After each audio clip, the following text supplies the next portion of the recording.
ઉત્તરાયણ પછી મોટે ભાગે ઠંડી જતી રહેતી હોય છે, પરંતુ આ વખતે વેસ્ટર્ન ડિસ્ટર્બન્સને કારણે હજુ પણ જાન્યુઆરીના અંત સુધીમાં ઠંડી યથાવત રહે તેવી હવામાન વિભાગે આગાહી કરી છે।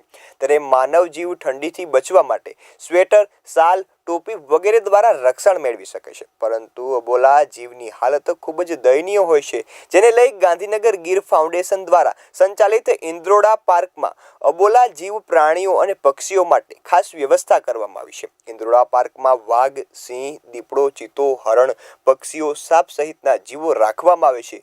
તેથી ઇન્દ્રોડા પાર્કના નાયબ નિયામક વન રક્ષક આરપી ગેહલોતે જણાવ્યું હતું કે શિયાળામાં ઠંડીને કારણે પશુ પક્ષીઓની વિશેષ કાળજી લેવામાં આવે છે, જેમાં વાઘ, સિંહ અને દીપડા માટે ખોરાકની વિશેષ વ્યવસ્થા કરવામાં આવી છે, જ્યારે સર્પગૃહમાં સાપો માટે વિશિષ્ટ બ્લબ લાઇટ અને કોથળા ફિટ કરવામાં આવ્યા છે, જેથી પક્ષીઓ માટે ગ્રીન નેટ અને ખાસ તૈયાર કરેલી કેનવાસ નેટ તૈયાર કરવામાં આવી છે। કાચબા અને મગરો માટે ગરમાવો રહે તે માટે વિશિષ્ટ લીપણ વાડ કરવામાં આવી છે। સાથે જ રાત્રિના સમયે ઠંડી વધુ હોય તેથી બેઠક માટે લાકડાના પ્લેટફોર્મ તૈયાર કરવામાં આવ્યો છે। સમગ્ર દિવસ દરમિયાન હુંફાળું પાણી પણ આપવામાં આવે છે। આમ પશુ અને પક્ષીઓ માટે ઇન્દ્રોડા પાર્કમાં તમામ વ્યવસ્થાઓ કરવામાં આવી છે।